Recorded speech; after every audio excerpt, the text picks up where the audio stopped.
ಗಾಳಿ ಬರ್ತಾ ಇದೆ. ಬಾಳೆ ಎಲೆ ಎಲ್ಲ ತುಂಬ ಕಟ್ ಮಾಡಿಬಿಟ್ಟಿದ್ದಾರೆ. ಸೊ ಹಂಗಾಗಿ ನನಗೆ ನಿಜವಾಗ್ಲೂ ಬೇಜಾರಾಯಿತು. ಎಲೆಗಳು ಆ್ಯಕ್ಚುಲಿ ನೆರಳಿಗೋಸ್ಕರ ನಾನು ಹಾಕಿದ್ದು. ನಾವು ಊಟಕ್ಕೂ ಒಂದು ಎಲೆ ಇಟ್ಟಿರೋದು ಒಳ್ಳೆ ಕಿತ್ಕೊಳ್ಳಲ್ಲ. ಸೊ ಇದು ನವಿಲ್ಗರೆ ನಮ್ಮ ತೋಟದ ಎಂಟ್ರೆನ್ಸಲ್ಲೇ ಇತ್ತು. ಸೊ ಅದನ್ನು ತೊಗೊಂಡು ಫೀಲ್ ಮಾಡ್ತಾಯಿದ್ದೀನಿ. ಹಲಸಿನಕಾಯಿ ಬಿಟ್ಟಿದೆ. ಗೋವಿಂದಣ್ಣ ನಿನ್ನೂ ವಿಡಿಯೋ ಮಾಡಿದ್ದೀನಿ.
ಗಾಳಿ ಬರ್ತಾ ಇದೆ. ಹಾಯ್ ಫ್ರೆಂಡ್ಸ್, ಇವಾಗ ಟೈಮ್ ಬಂದ್ಬಿಟ್ಟು 12:40 ಸೊ ನಾವಿವಾಗ ತೋಟದ ಹತ್ರ ರೀಚ್ ಆಗಿದ್ದೀವಿ. ತೋಟ ಅಂದರೆ ತೋಟದ ಹತ್ರ ಒಂದು ನಮ್ಮದು ಮನೆ ಇದೆ. ಮನೆಗೂ ತೋಟಕ್ಕೂ 1-1.5 ಕಿಲೋಮೀಟ್ರ್ ಅಷ್ಟು ಡಿಫ್ರೆನ್ಸ್ ಇದೆ. ಸೊ ನಾವು ಯಾವಾಗಲೂ ಇಲ್ಲಿಗೆ ಬಂದರೆ ಫಸ್ಟು ಮನೆ ಹತ್ರ ಬರ್ತೀವಿ. ಮನೆ ಹತ್ರ ಬಂದು ಡ್ರೆಸ್ ಏನಾದ್ರು ಚೇಂಜ್ ಮಾಡ್ಕೊಳ್ಳೋದಾದರೆ ಡ್ರೆಸ್ ಚೇಂಜ್ ಮಾಡ್ಕೊಡ್ತೀವಿ. ಇಲ್ಲಾಂತಂದರೆ ಗುದ್ಲಿ ಕುಡ್ಗೋಲ ಆ ಥರ ಏನಾದರೂ ಬೇಕು ಅಂದರೆ ತೊಗೊಂಡೋಗ್ತೀವಿ. ಫಸ್ಟ್ ಇಲ್ಲಿಗೆ ನಾವು ಯಾವಾಗಲೂ ಬರೋದು. ಸೊ ಇವಾಗಲೂ ಕೂಡ ಇಲ್ಲಿಗೆ ಬಂದಿದ್ದೀವಿ. ಬಂದುಬಿಟ್ಟು ಡ್ರೆಸ್ ಏನು ಚೇಂಜ್ ಮಾಡಲಿಲ್ಲ. ನಾನು ಯಾವ ಡ್ರೆಸ್ ಹಾಕ್ಕೊಂಬಂದಿರ್ತೀನೋ ಅದರಲ್ಲೇ ಕೆಲಸ ಮಾಡಿಕೊಂಡು ನೋಡಿಕೊಂಡು ಹೋಗ್ತೀನಿ. ಡ್ರೆಸ್ಸು ಸ್ವಲ್ಪ ಹಾಳಾಗುತ್ತೆ. ಒಂದು ಮೀಡಿಯಮ್ ಆಗಿರೋ ಡ್ರೆಸ್ನ ಹಾಕ್ಕೊಂಬಂದ್ಬಿಟ್ಟಿರ್ತೀನಿ. ಯಾಕಂದರೆ ನನಗೆ ಗೊತ್ತು ಬಂದಾಗೆಲ್ಲ ಒಂದು ಡ್ರೆಸ್ ಹಾಳಾಗೋಗುತ್ತೆ. ಆ್ಯಕ್ಚುಲಿ ತೋಟಕ್ಕೆ ಬರಬೇಕಾದ್ರೆ ಹಳೆ ಬಟ್ಟೆನೇ ಹಾಕ್ಕೊಬರ್ಬೇಕು. ಇಲ್ಲಿ ಸ್ವಲ್ಪ ಪ್ಲ್ಯಾಂಟೇಷನ್ ಕೂಡ ಇದೆ ನೋಡಿ. ನಾನು ಲಾಸ್ಟ್ ಇಯರ್ ತುಂಬ ಪ್ಲ್ಯಾಂಟೇಷನ್ ಮಾಡಿಸಿದ್ದೆ. ಇದನ್ನೇ ನಮ್ಮ ತೋಟಕ್ಕೆಲ್ಲ ಹಚ್ಚಿದ್ದು. ಸೊ ಅದರಿಂದ ತುಂಬ ಮನಿ ಕೂಡ ನನಗೆ ಸೇವ್ ಆಯಿತು. ಹಲಸಿನಕಾಯಿ ಬಿಟ್ಟಿದೆ, ಇನ್ನೂ ಸಣ್ಣ ಸಣ್ಣಕ್ಕೆ ಬಿಟ್ಟಿದೆ. ದೊಡ್ಡಕ್ಕಾಗಬೇಕಿನ್ನು, ಸಣ್ಣ ಈಚೆ ಎಷ್ಟೊಂದು ಬಿಟ್ಟಿರುತ್ತೆ. ಬಟ್ ಮಂಕಿಗಳೆಲ್ಲ ಬಂದುಬಿಟ್ಟು ಕಿತ್ತಾಕ್ಬಿಡುತ್ತೆ. ಸೊ ಇದೆಲ್ಲ ಇವಾಗ ನಾನು ನಮ್ಮ ತೋಟದಲ್ಲಿದ್ದೀನಿ. ಸೊ ಇವತ್ತು ರೂಟ್ರಿ ಓಡಿಸೋದು ಅಂತ ಪ್ಲ್ಯಾನ್ ಇತ್ತು. ರೂಟ್ರಿ ಅಂತ ಹೇಳಿದರೆ ತೋಟ ನೆಲ ಒಂಚೂರು ಹುಲ್ಲೆಲ್ಲ ಬೆಳೆದಿದೆ. ಸೊ ನೆಲ ಕೂಡ ಡ್ರೈ ಆಗಿರುತ್ತೆ. ಅದನ್ನು ರೂಟ್ರಿ ಅಂತ ಹೇಳಿಬಿಟ್ಟು ಟ್ಯಾಕ್ಟ್ರಿಗೆ ಹಾಕ್ಕೊಂಡು ಹೊಡಿತಾರೆ. ಸೊ ಅದನ್ನು ಹೊಡೆದಾಗ ನೆಲ ಸ್ವಲ್ಪ ಲೂಸ್ ಆಗುತ್ತೆ ಮತ್ತು ಕಳೆ ಕೂಡ ಹೋಗುತ್ತೆ. ಇವತ್ತು ಸ್ವಲ್ಪ ನೆಲ ತುಂಬ ಡ್ರೈ ಇದ್ದಿದ್ದಕ್ಕೆ ನಾನು ಬೇಡ ಅಂತ ಹೇಳಿದೆ. ಆ್ಯಕ್ಚುಲಿ ನಮ್ಮ ಮನೆಯವ್ರು ಪ್ಲ್ಯಾನ್ ಮಾಡಿಬಿಟ್ಟಿದ್ರು. ಇಲ್ಲ ಬೇಡ, ಆ್ಯಕ್ಚುಲಿ ನಾವು ಕುರಿ ಗೊಬ್ಬರ ಹಾಕ್ಸಿದ್ವಿ. ರೂಟ್ರಿ ಏನಾದ್ರು ಹೊಡೆದ್ರೆ ಆ ಗೊಬ್ಬರ ಎಲ್ಲ ನೆಕ್ಸ್ಟ್ ನೀರು ಬಿಟ್ಟಾಗ ಕಿತ್ಕೊಂಡು ಹೋಗ್ಬಿಡುತ್ತೆ ಡ್ರೈ ಇದ್ದರೆ ನೆಲ. ಸೊ ಹಸಿ ಇದ್ದರೆ ಏನಾಗುತ್ತೆ ಅಂದರೆ ರೂಟ್ರಿ ಹೊಡೆಸಿದಾಗ ಆ ಗೊಬ್ಬರ ಎಲ್ಲ ಅಲ್ಲೇ ಇರುತ್ತೆ. ಸೊ ಆ ಪ್ಲ್ಯಾನ್ ಇವತ್ತು ಕ್ಯಾನ್ಸಲ್ ಆಯಿತು. ನೆಕ್ಸ್ಟ್ ಅವರಿಗೆ ಹೇಳಿದ್ದೀನಿ, ಒಂದು 4 ಡೇಸ್ ಆದಮೇಲೆ ನೆಲ ಎಲ್ಲ ಹಸಿಯಾಗಿರುತ್ತೆ. ಸೊ ನೀವೇ ಬಂದು ರೂಟ್ರಿ ಮಾಡಿ ಕೊಡಿ ಅಂತ ಹೇಳಿ. ಇವಾಗ ನಾನು ತೋಟದಲ್ಲಿ ಏನೇನು ಕೆಲಸ ಇದೆ ಅಂತ ಎಲ್ಲ ನೋಡಿಕೊಂಡು ನೆಕ್ಸ್ಟ್ ಏನು ಅಂತ ಹೇಳಿ ಪ್ಲ್ಯಾನ್ ಮಾಡಿಕೊಂಡು ನಾನು ಇವಾಗ ಹೊರಡಬೇಕು. ಆ್ಯಕ್ಚುಲಿ ನನಗಿಲ್ಲಿ ಬಂದರೆ ಮನೆಗೆ ಹೋಗೋಕ್ಕೆ ಇಷ್ಟನೇ ಆಗಲ್ಲ. ನನ್ನ ಮನೆಯವರು ಮನೆಗೆ ಹೋದರೂ ಊಟ ಕೂಡ ಅವ್ರು ಅಲ್ಲೇ ಮಾಡ್ತೀನಿ ಅಂತ, ನಾನು ಇಲ್ಲೇ ಊಟ ಮಾಡ್ತೀನಿ. ಇಲ್ಲೇ ಊಟ ಮಾಡಿಬಿಟ್ಟು ನೆಕ್ಸ್ಟು ಮನೆ ಕಡೆ ಹೋಗ್ತೀನಿ. ಸ್ವಲ್ಪ ಎಲ್ಲ ಮರಗಳನ್ನೂ ನೋಡ್ತಾ ಇದ್ದೀನಿ, ಏನೇನು ಆಗಿದೆ ಹೆಂಗಿದೆ ಅಂತ. ಸ್ವಲ್ಪ ನನಗೆ ಬ್ರೇಕ್ ಆಯಿತು, ತೋಟಕ್ಕೆ ಬರೋಕ್ಕಾಗಲಿಲ್ಲ. ಸೊ ಇವಾಗ ಬಂದಿದ್ದೀನಲ್ಲ, ಏನೇನು ಕೆಲಸ ಇದೆ ಅಂತೆಲ್ಲ ನೋಡಿಕೊಂಡು ಪ್ಲ್ಯಾನ್ ಮಾಡಿಕೊಂಡು ಏನೇನು ಆರೈಕೆ ಮಾಡಬೇಕು ಅಂತ ಎಲ್ಲ ನೋಡ್ಕೊಂಡು ಹೋಗ್ತೀನಿ. ಸೊ ಇದು ನವಿಲ್ಗರೆ ನಮ್ಮ ತೋಟದ ಎಂಟ್ರೆನ್ಸಲ್ಲೇ ಇತ್ತು. ಸೊ ಅದನ್ನು ತೊಗೊಂಡು ಫೀಲ್ ಮಾಡ್ತಾಯಿದ್ದೀನಿ. ಇಲ್ಲಿ ನವಿಲ್ಗಳು ಅವಾಗವಾಗ ಬರ್ತಾ ಇರುತ್ತೆ. ಸೊ ನಾನು ಯಾವಾಗಾದರೂ ವೀಡಿಯೋ ಮಾಡಬೇಕಾದ್ರೆ ಸಿಕ್ಕಿದ್ರೆ ನಿಮಗೆ ತೋರಿಸ್ತೀನಿ. ನಮ್ಮ ಎದುರುಗಡೆ ತೋಟದಲ್ಲಿ ಅಡಿಕೆ ಕುಯ್ತಾ ಇದ್ದಾರೆ. ಸೊ ಅಡಿಕೆ ಕುಯ್ದು ಅಲ್ಲಿ ರಾಶಿ ಮಾಡ್ತಿದ್ದಾರೆ. ಹೆಂಗೆ ಕುಯ್ತಾ ಇದ್ದಾರೆ ನೋಡೋಣ ಬನ್ನಿರಿ.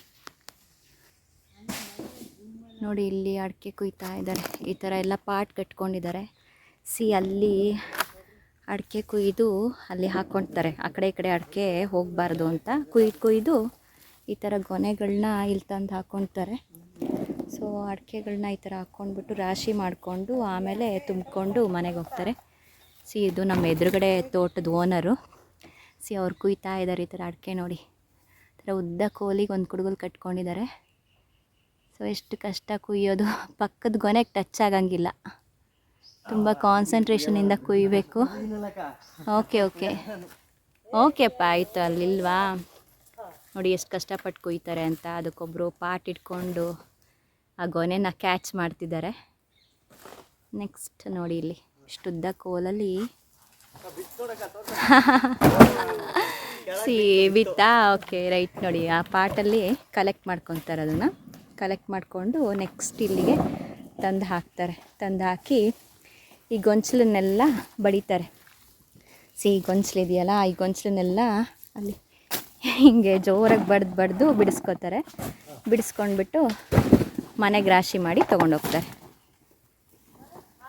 ಓಕೆ, ಈ ಥರ.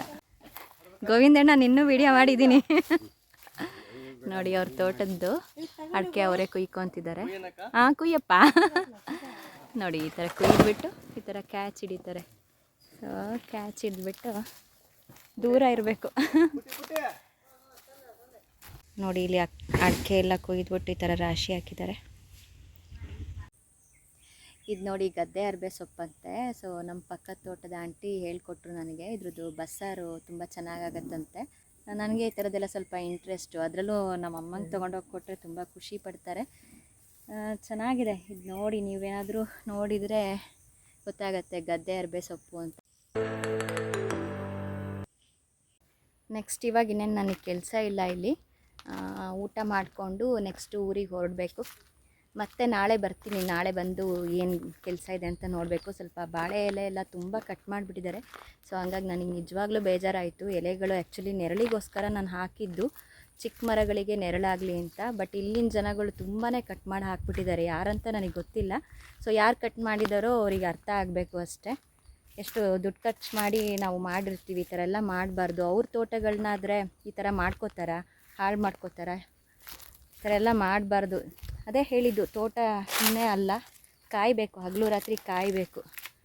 ಯಾರೂ ಇನ್ನೊಬ್ರು ತೋಟ ಹಾಳು ಮಾಡಬಾರ್ದು, ಕುಯ್ಯಬಾರ್ದು ಎಲೆಗಳನ್ನ ಅನ್ನೋದಿಲ್ಲ. ನೋಡಿ ಇಲ್ಲ ಹೆಂಗೆ ಕುಯ್ದಿದಾರಂತ. ಗಿಡಕ್ಕೂ ಎಷ್ಟು ನೋವಾಗಿರುತ್ತೆ ಸುಮ್ಮನೆ ಕೊಯ್ದು ಹಿಂಗೆ ಹಾಕ್ಬಿಟ್ರೆ ಅಲ್ವಾ. ನೆಕ್ಸ್ಟ್ ಇಲ್ಲಿ ಏನು ಕೆಲಸ ಇದೆ ಅಂತ ನೋಡಿಕೊಂಡು ನೆಕ್ಸ್ಟ್ ಮೂವ್ ಆಗ್ತೀನಿ. ಮತ್ತೆ ನಾಳೆ ಬರ್ತೀನಿ. ನಾನು ಬೆಳಗ್ಗೆಯಿಂದ ಸಂಜೆ ತನಕ ನಾಳೆ ಇಲ್ಲೇ ಇರ್ತೀನಿ. ಇವತ್ತೇನಾದ್ರು ಕೆಲಸ ಇರುತ್ತೆ, ನಾನು ಅದನ್ನು ವೀಡಿಯೋ ಮಾಡೋಣ ಅಂದ್ಕೊಂಡು ಬಂದೆ. ಸೊ ಏನೂ ಕೆಲಸ ಇಲ್ಲ, ಹಂಗಾಗಿ ನಾನೇ ಓಡಾಡ್ಕೊಂಡು ಮಾತಾಡ್ತಾ ಇದ್ದೀನಿ. ಸ್ವಲ್ಪ ಬಿಸಿಲು, ಹಾಗಾಗಿ ಫುಲ್ ಒಳಗಡೆ ಎಲ್ಲ ಹೋಗಲ್ಲ, ಇಲ್ಲೇ ಎಂಟ್ರೆನ್ಸಲ್ಲಿ ಮಾತ್ರ ಮಾತಾಡ್ತಾ ಇದ್ದೀನಿ. ಸ್ವಲ್ಪ ಬ್ಲ್ಯಾಕ್ ಆಗ್ತೀನಿ ಅಷ್ಟೇ ಬಿಸಿಲಲ್ಲಿ, ಇನ್ನೇನು ಮಾಡೋಕ್ಕಾಗಲ್ಲ. ನನಗೆ ತುಂಬ ಬೇಜಾರಾಗಿದ್ದು ಅಂತ ಹೇಳಿದರೆ, ಬಾಳೆ ಗಿಡ ಈಗಿನ್ನೂ ಹೊಂಬಾಳೆ ಕೀಳ್ತಾ ಇದೆ ಮತ್ತು ಬಾಳೆಗೊನೆ ಬಿಡೋದಕ್ಕೆ ರೆಡಿಯಾಗಿದೆ. ಬಾಳೆಗೊನೆ ಬಿಡೋದಕ್ಕೂ ಅದಕ್ಕೆ ಆಸ್ಪದ ಕೊಡಲಿಲ್ದಂಗೆ ಎಲೆ ಮನ್ಸ ಇಚ್ಚೆ ಜನ ಕಿತ್ಕೊಂಡು ಹೋಗಿದ್ದಾರೆ. ನಿಜವಾಗ್ಲೂ ಅವ್ರ ತೋಟ ಆಗಿದ್ದರೆ ಈ ಥರ ನಿಜವಾಗ್ಲೂ ಕೀಳ್ತಾ ಇರಲಿಲ್ಲ. ಸೊ ಬೇರೆಯವ್ರದ್ದಂದರೆ ಎಷ್ಟು ಈಸಿಯಾಗಿ ತೊಗೋತಾರೆ ನೋಡಿ ಜನ. ಈ ಥರ ಇರೋದಕ್ಕೆ ನಮ್ಮ ದೇಶ ಇನ್ನೂ ಉದ್ಧಾರನೂ ಆಗಿಲ್ಲ. ಸೊ ಸ್ವಲ್ಪ ಅರ್ಥ ಮಾಡ್ಕೋಬೇಕು ಜನಗಳು, ಅವ್ರು ಎಷ್ಟು ಕಷ್ಟಪಟ್ಟು ಸಾಕಿರ್ತಾರೆ ಅಂತ. ಇವಾಗಿನ್ನೂ ಗೊನೆ ಬಿಡೋದಕ್ಕೆ ರೆಡಿಯಾಗಿದೆ ನೋಡಿ. ಇಲ್ಲಿ ಎಲ್ಲ ಕಟ್ ಮಾಡಿದ್ರೆ ಈ ಥರ ಬಿಡೋದಿಲ್ಲ ಅದು. ನೆಕ್ಸ್ಟ್ ನಾವು ಊಟಕ್ಕೂ ಒಂದು ಎಲೆ ಈ ಥರದ್ದು ಒಳ್ಳೆ ಕಿತ್ಕೊಳ್ಳಲ್ಲ, ಕೈ ಸಿಕ್ಕಿದ್ದು ಕುಯ್ಕೊಂಡು ಹೋಗಿದ್ದಾರೆ ಅಲ್ವಾ. ನೋಡಿ ನಾವು ಒಂದು ಎಲೆ ಕುಯ್ಯಕ್ಕೆ ಹೆಂಗೆ ಯೋಚನೆ ಮಾಡ್ತೀವಿ, ಮನ್ಸ ಇಚ್ಛೆ ಕುಯ್ದು ಹೋಗ್ತಾರೆ ಎಲೆಗಳನ್ನ, ಬೇಜಾರಾಗುತ್ತೆ. ಬನ್ನಿ ಎಲ್ಲರೂ ಊಟ ಮಾಡೋಣ. ನನ್ನ ಹಸ್ಬೆಂಡ್ ಅವಾಗಲೇ ಊಟ ಮಾಡಿದರು. ಅವರು ತೋಟದಲ್ಲಿ ಊಟ ಮಾಡೋದಕ್ಕೆ ಇಷ್ಟಪಡಲ್ಲ. ಸೊ ಅವ್ರು ಯಾವಾಗಲೂ ಮನೇಲೇ ಊಟ ಮಾಡೋಕ್ಕೆ ಇಷ್ಟಪಡ್ತಾರೆ. ನಾನು ಮಾತ್ರ ತೋಟದಲ್ಲೇ ಊಟ ಮಾಡಬೇಕು ಅಂತ ಹಠ ಮಾಡ್ಕೊಂಡು ಊಟ ಮಾಡ್ತೀನಿ. ಸೊ ಅವ್ರದ್ದು ಊಟ ಆಯಿತು, ನಾನಿವಾಗ ಊಟ ಮಾಡ್ತಾಯಿದ್ದೀನಿ. ನನಗೇನೋ ಒಂಥರ ಎಲ್ಲಿ ತಿಂದರೆ ಸಮಾಧಾನ.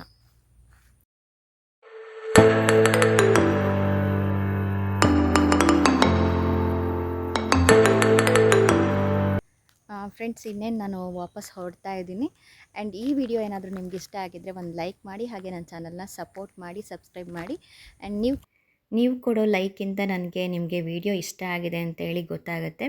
ಆ್ಯಂಡ್ ನನಗಿನ್ನೂ ವೀಡಿಯೋಸ್ ಮಾಡೋದಕ್ಕೆ ಒಂದು ಎನರ್ಜಿ ಬರುತ್ತೆ. ಲೈಕ್ ಮಾಡಿ, ಹಾಗೆ ನನ್ನ ಚಾನಲ್ನ ಸಪೋರ್ಟ್ ಮಾಡಿ, ಸಬ್ಸ್ಕ್ರೈಬ್ ಮಾಡಿ. ನಾನು ಸಿಗ್ತೀನಿ ನಿಮಗೆ ನೆಕ್ಸ್ಟ್ ವೀಡಿಯೋದಲ್ಲಿ. ಅಲ್ಲಿವರೆಗೂ ಟೇಕ್ ಕೇರ್, ಬಾಯ್.